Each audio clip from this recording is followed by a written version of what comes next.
O que define uma infraestrutura de rede elétrica ruim ou boa?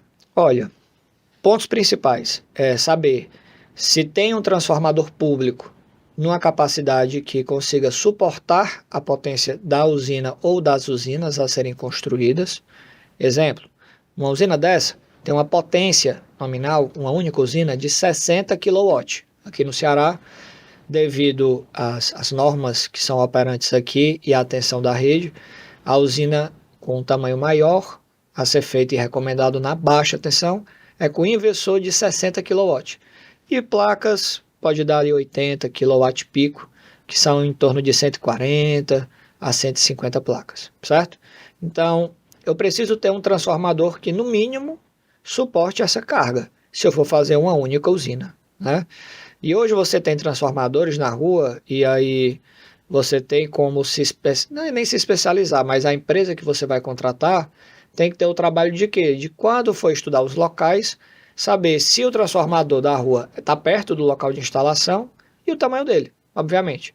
Então, os transformadores eles têm potências nominais diferentes. Você tem transformador de 15, chamado kVA, mas eu vou chamar kilowatt para dizer que é a mesma unidade de potência. Você tem transformador de 15, de 45, de 75, de 112, de 150, de 225 e de 300 kW/kVA, sendo aéreos, né, que são os transformadores da Enel que ficam aí na rua. Então você tem esses tipos de transformadores que você pode encontrar na rua, né, onde você vai instalar. E aí isso aí é um dos fatores preponderantes. A distância que ele está do local, porque do transformador vai sair o cabo, né, da espessura ideal até chegar na sua usina. Então você tem que ter um cabo com a grossura, né, com a dimensão grossa, né, que é a bitola do cabo, né, grande o suficiente que suporte a carga elétrica que vai correr nesse cabo.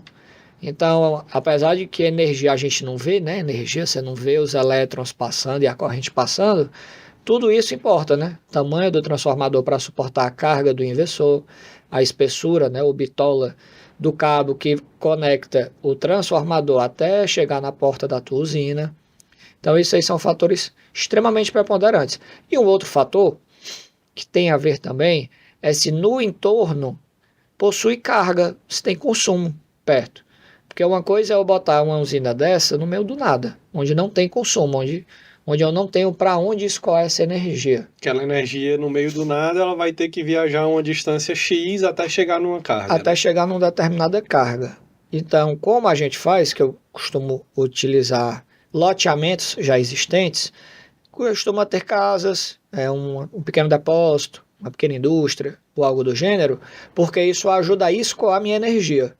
E aí, quando eu não tenho para onde escoar, que inclusive eu já cometi esse erro no passado, e aí depois a gente corrigiu, mas foi vivendo e aprendendo, né? A gente não sabia disso e foi apanhando e Sim. conhecendo. Quando eu não tenho carga para escoar, e eu tenho mais de uma usina no local, né? Como a gente faz condomínio, eu costumo fazer 3 usinas, 4, 5, 6 usinas no mesmo local. Pode acontecer de quando chegar no horário de pico, né? Que são aqueles horários que tem mais produção, depois das 10 da manhã até as 2 da tarde, a tensão que chega no equipamento, né, a tensão que vem da rua até o equipamento pode ficar muito alta. Ou seja, é como se eu tivesse muita produção, não tenho para onde ir, e aí por conta disso a rede elétrica entende que tem algo errado e faz a tensão subir. E isso aí acontece o quê? Faz com que algum dos investidores se desligue. Então acontece muito isso. E muitas pessoas não sabem.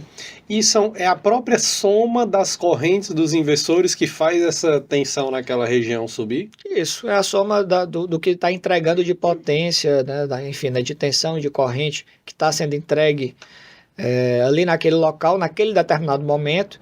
E aí, óbvio, você vai fazer esse estudo de acordo com o padrão de consumo. Então, é como se eu tivesse uma cachoeira que está derrubando água num cano para escoar em algum lugar, mas o tamanho do cano, que é onde vai consumir, é muito pequeno. Sim. E aí tem água que vai transbordar. Aí, para não acontecer isso, a própria rede aumenta a tensão e acontece do quê? De desligar a usina.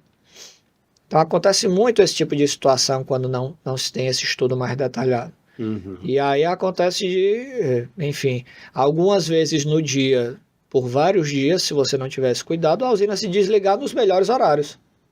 E aí, obviamente, vai impactar o quê? O bolso do investidor. Que é justamente no momento onde ela mais está produzindo dinheiro, né? Exatamente. Energia e dinheiro, próximo ali do meio-dia. Exatamente. Então, as duas coisas podem acontecer. Se eu tenho um transformador muito pequeno e não tiver pedido reforço de rede, e aí eu estou produzindo bem, exemplo, aconteceu um caso comigo agora, quando não tinha sido trocado o transformador ainda. A usina produz com a potência de 60 kW. O transformador da rua era 15. E normalmente os transformadores têm um overload, né? Eles aguentam até o dobro da potência deles. Então o de 15 aguentava 30.